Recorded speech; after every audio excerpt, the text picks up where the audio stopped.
Pelaku pesugihan dari sate gagak harus berjualan tanpa menggunakan sehelai pakaian atau sehelai benang pun yang menempel di tubuhnya. Halo guys, assalamualaikum warahmatullahi wabarakatuh. Balik lagi di channel YouTube-nya Dunia Maya Dalam Misteri. Guys, kali ini gue mau cerita tentang pesugihan sate gagak. Mau tahu cerita selengkapnya seperti apa? Yuk, jangan lupa tonton terus ceritanya. Guys, kalian tahu nggak kalau banyak banget pesugihan yang ada dan beredar luas di Indonesia. Salah satunya adalah pesugihan sate gagak. Kayak gue gak habis pikir, karena gue pikir tuh selama ini cuman ada sate taichan, sate ayam, sate kikil, atau sate usus. Dan kalian tahu nggak kalau pesugihan sate gagak ini merupakan mitos pesugihan yang sangat amat dan cukup terkenal di seluruh penjuru Indonesia, terutama di Pulau Jawa. Buat kalian nih yang emang tahu pesugihan sate gagak tuh resikonya kayak apa, coba komen-komen di bawah. Dan konon kabarnya pesugihan dari sate gagak ini bisa mengumpulkan pundi-pundi kekayaan yang sangat amat banyak. Dan tentu saja pundi-pundi kekayaan ini tidak diberikan secara gratis atau cuma-cuma. Ya iyalah ya guys, maklum ya, di Jakarta lo mau pipis aja bayar 2.000. Apalagi ini pesugihan sate gagak, nggak ada gratis-gratisnya amat. Ada beberapa hal atau ada beberapa syarat yang memang harus kalian penuhi.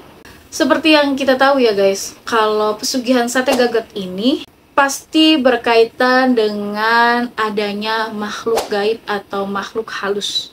Pesugihan ini mengharuskan pelakunya menjual sate dari burung gagak ke makhluk halus. Seperti contohnya kuntilanak, genderuwo, pocong, dan masih banyak lagi. Pelaku pesugihan sate gagak ini bisa meminta apapun dari makhluk halus yang sudah membeli sate gagak tersebut guys. Mulai dari uang, nomor togel, dan masih banyak pula lainnya. Menurut kabar yang beredar, pelaku dari pesugihan sate gagak ini harus menyiapkan tempat uang, yang dimana tempat uang tersebut itu harus diisi uang bernilai 100.000 sebagai pancingannya. Dan pelaku pesugihan dari sate gagak ini harus juga berjualan di tempat-tempat yang cukup dianggap angker. Jadi dia itu berjualannya nggak boleh di pinggir jalan yang rame lalu lalang orang mundar-mandir, itu nggak boleh. Kan yang beli kan bukan manusia, yang belikan itu makhluk halus. Jadi harus mencari di mana spot-spot yang dianggap cukup angker. Pesugihan sate gagak ini juga bukan sembarangan pesugihan yang kita bisa jalan sendiri. Tentu saja ada dukun di belakangnya.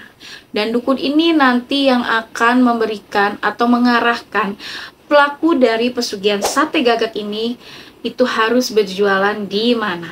Dan tepat saja ya guys, si dukun ini mengarahkan dari pelaku pesugihan sate gagak itu untuk berjualan di tengah hutan, di kuburan.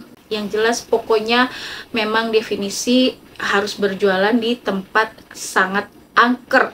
Dan kabar yang lebih mencengangkannya lagi guys, pelaku pesugihan dari sate gagak harus berjualan tanpa menggunakan sehelai pakaian atau selai benang pun yang menempel di tubuhnya, alias harus telanjang bulat. Jualan sate gagak aja harus jadi porno guys, ini tidak boleh. Jualan sate gagak itu udah yang namanya ikut pesugihan, itu udah dosa. Terus lu gitu jualannya telanjang bulat. Coba ya guys, kalau misalnya lu mikirin deh guys ke arah sana, kayak nggak apa sih gitu, nggak habis pikir banget gitu kan ya. Di kebun, di hutan, di kuburan kan banyak nyamuk juga.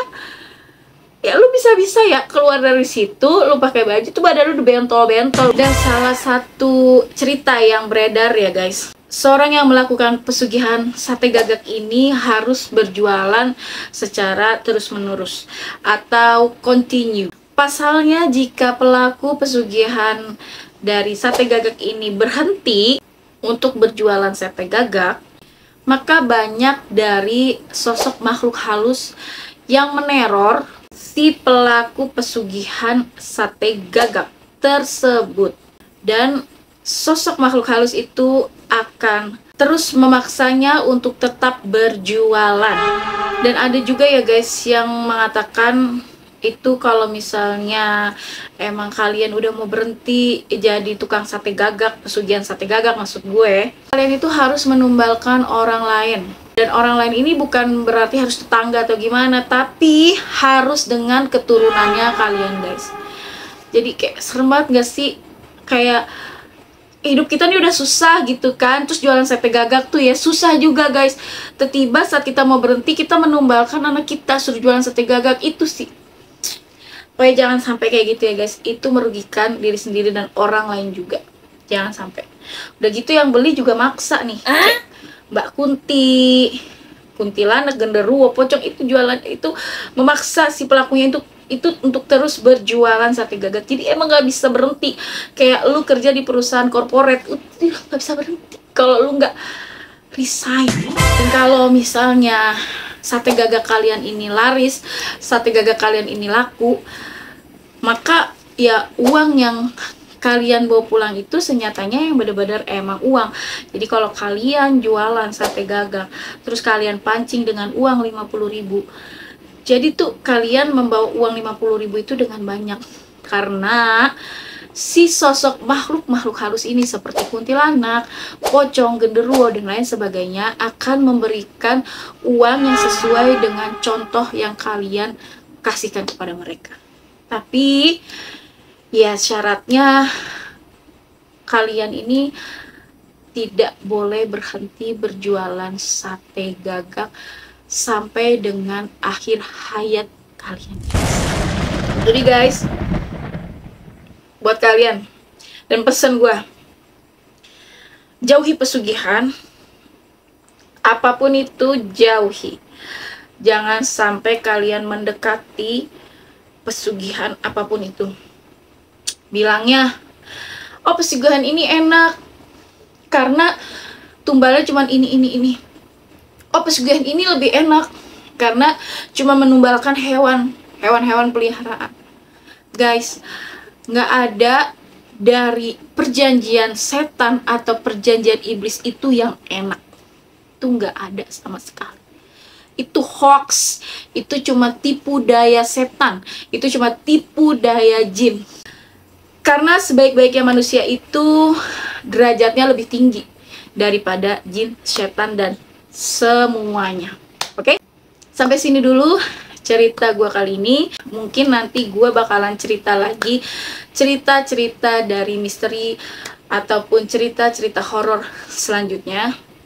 Dan buat kalian nih guys yang belum subscribe channel YouTube gue, yuk jangan lupa subscribe channel YouTube gue, nyalahin lonceng notifikasinya agar kalian enggak ketinggalan dari cerita-cerita gue.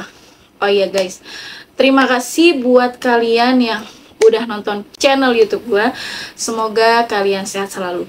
Dan buat kalian nih yang punya cerita pengalaman horor nyata, cerita pengalaman mistis nyata, boleh banget kalian langsung DM aja di Instagramnya Maya Marisa itu aja udah, atau boleh juga lewat voice note WA. Nanti nomornya gue taruh di kolom deskripsi gue. Oke? Gua Maya Marissa pamit undur diri. Sampai ketemu di kisah-kisah misteri selanjutnya. Bye-bye. Assalamualaikum.